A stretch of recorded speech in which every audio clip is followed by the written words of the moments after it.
Thank you for staying with us on this special edition of Consider This. We're speaking to activists and experts making sense of the current political crisis. Joining us in the studio, we've had Thomas Fan, chairperson of Bersih 2.0 since the beginning of the show. And now joining us, we have Hisham Rais, activist. Hisham, welcome to the show. Thank you for joining us late in the evening. Ahlan wa sahlan, welcome. Thank you.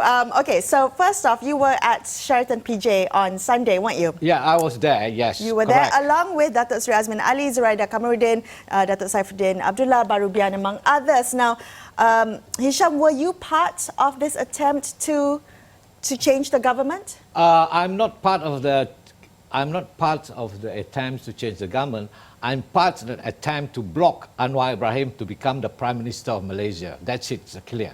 That was my brief. My brief is that to stop Anwar Ibrahim from becoming the Prime Minister of Malaysia and to make sure that Tun Dr. Mahathir continue as a Prime Minister of Malaysia as one full term. That's it, that's my brief. That's why I was there. Right, and when you say your brief, do you mean somebody gave you a brief? No, or no, something it's not somebody gave a brief. It's my own personal, what I'm doing now is actually, what you are seeing now for the past, you say this for past Friday, Saturday, Sunday, and today is Tuesday. No, for me it's longer than that. This is a manifestation.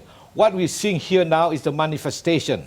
The manifestation of the desire of one man to become the Prime Minister. What we are seeing here now is a conflicting interest. The desire of Anwar Ibrahim to become the Prime Minister, one portion, and another pocket of people who is blocking Anwar Ibrahim from becoming the Prime Minister of Malaysia. That's what's happening now. What we see now, what you're debating now, what is it? It's just the manifestation of this event. So the essence is actually these two things what's happened. What you're seeing is now is the manifestation of this contradiction of these two events. All right, so you say your brief was to block Anwar Ibrahim from becoming Prime Minister, right? Yeah. What is your role exactly, Hisham? my role specifically, I'm just observing.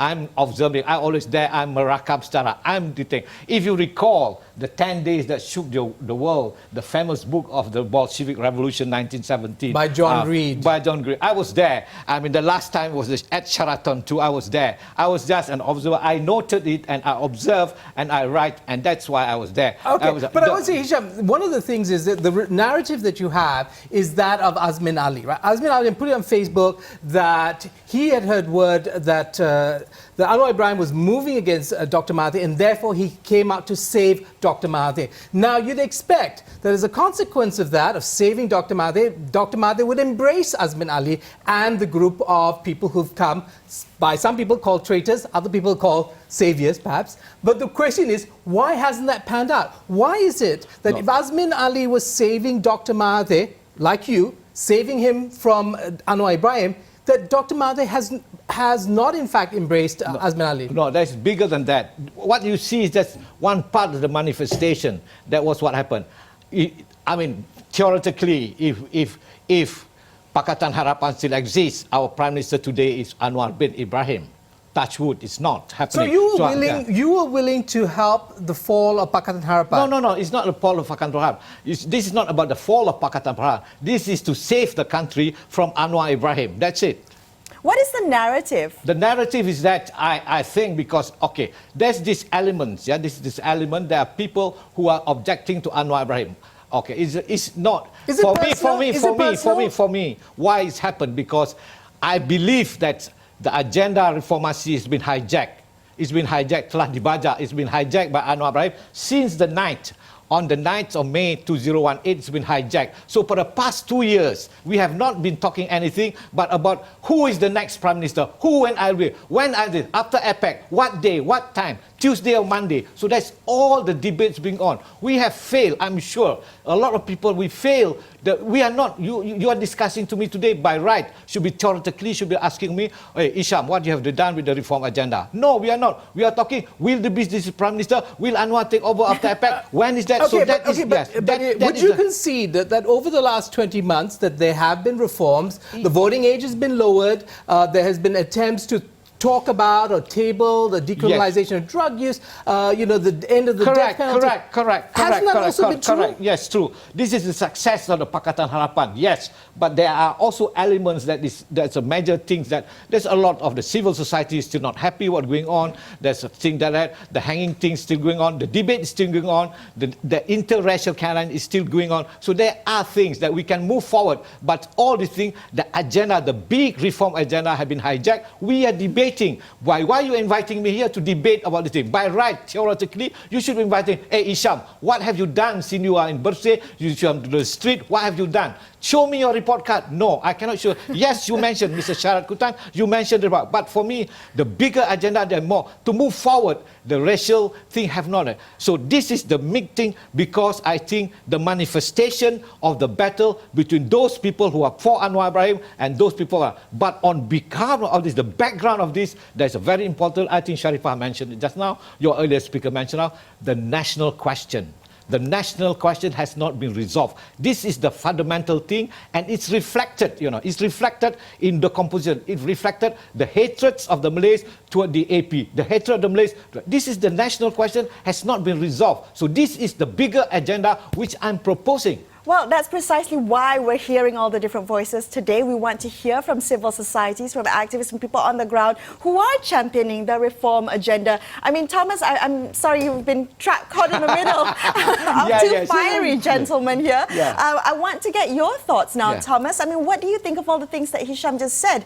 Do you agree that the reform agenda has been hijacked? Well, I mean, it's a very interesting narrative I'm hearing here, that in order to save the reform agenda and stop Anwar Ibrahim, you embrace people from PAS and UMNO, and do you think that they are better at fulfilling the reform agenda?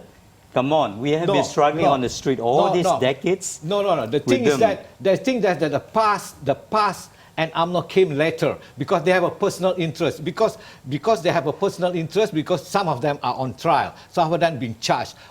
And today it's proven to everybody. We come back to square one. We come back to Pakatan Harapan. But didn't Azmin Ali sit with Tunku Adnan and all those people who were actually essential to allowing this to happen? I mean, if you say you want to prevent Anwar Ibrahim, and so the price of it was the destruction of Pakatan Harapan and the creation of a Mufakat national government. Yeah, there was this another agenda. That agenda, which is I'm not subscribing to the agenda. As I mentioned to you, I have this brief when I've told to you to block Anwar Ibrahim from Prime Minister, and then to that's the brief. Actually, that is the SD, the statutory declaration that has been signed by all those people. Only they took this I'm referring to the brief, menyokong Dr. Mahathir sebagai Perdana Menteri, then the other one is so that's it. So that was the brief actually. So that's the brief. So that's when I say just now why I was the Sheraton is implementing the brief. Then come these people who have a personal interest. Well, Tunku Nan, for example, Zaid Hamidi, for example, these are people who have cases to be answered in the court. Sure. So they were opportunistically hoping that there'll be dissolving of this government, then there'll be new government, and hopefully, theoretically, they will scot-free. I don't know. I mean, this is the court will take its law. That is what in their mind. That is what. So, insofar as this is concerned, there is an opportunity thing coming. I call it the satanic versus enter into the two brief. The satanic versus But enter. okay, so I want to ask you, I think what's interesting is that, Hisham, you have been an activist for democracy. You were on the streets, you were organized. In fact, you were under detention under the Internal Security Act for more than 2 years, right? And you're an activist going back to the 70s with the student movement. Yeah. You are exemplary when it comes to talking about civil society activists for progress in this country. Thomas, similarly. But now you find yourselves on different sides of this divide. And I'm trying to understand, why is it that you have found yourself with one group of people, whereas Thomas finds himself arguing for the maintenance of the Pakatan Harapan government and its promise? The maintenance of Pakatan Harapan, the promise, kosher, that is the same. But the thing is that we do not differ on that. On the civil society, we not differ. But on to accept or not to accept Anwar Ibrahim, that is where the differences is. There are people, as I've said just now, the main narrative is that, the body is that, there's one pocket against Anwar Ibrahim, there's one pocket for Anwar Ibrahim. Yes, go ahead. Thomas, personalities. You know, I think it's time for us to look beyond the personalities. We talk about Mahathir, Anwar, Azmin, and this and that. The bigger picture here is this country, the reform agenda that is good for this country. And that is, I think, our only interest. Okay. I think the focus on the personality that's stopping Anwar and all that thing, this is distracting and it is destroying the reform agenda. No, about personality, we are the third world country. Whether you go to China, Mao Zedong, Zhou Enlai, we go to Chiang Kai-shek. We are not a third world country. Whether you go to Stalin, Lenin, or whether it's Margaret Thatcher, Ronald Reagan, it is the personality. That is the truth about personality. They play an important role. They're iconic. I mean, Che Guevara, Lenin, Trotsky, these are names that play. Bung-Karno, it's all. You cannot deny that. And then you have the heritage, Anwar Ibrahim, Nurul Izzah, Wan Azhar. These are personalities. I'm talking, no, this is the truth. This is how human beings react naturally. Okay, I want to ask you, Hisham, why do you think, and I don't know if this is true, but correct me if I'm wrong, that this attempt has failed? That in fact, you, observing, you might say, this group of people, Azmin Ali, Zuraida, and the 11 have failed. Yeah. UMNO and PAS have failed. Yeah. Why do you think they failed? Why did they fail? Because all of them have an interest, different interests, but united in one portion. That's to block Anwar Ibrahim. So when they realize it, Tun Dr. Mahathir refused to play balls. That's where the whole thing failed. You see, why did he refuse? If this was in his interest, why did he refuse? No, it's not in his. You see, what happened is that I'm giving you a metaphor. When we are kids in the kampong, in the village, we go and play in the river, bathe in the river all day long. And then somebody, an elderly guy, is the Tok Haji, hey, Hisham, you have been all day in the river. Don't your father know about this? You know. Then I said, no, my father. But actually, my father didn't know that I've been spending all my weekend in the river. So this is what happened. There are elements of people who claim themselves doing things on behalf of Tun Dr. Mahathir. That's why. So it's true, the statutory declaration is true, it's black and white. That is where I stood to the brief. But the rest of the thing, they are dealing, willing, and because that's interest. I have said the UMNO have an interest to be scot-free. The other people scot-free. They were even interested in forming. Yes, it's true. But I'm not with this and this.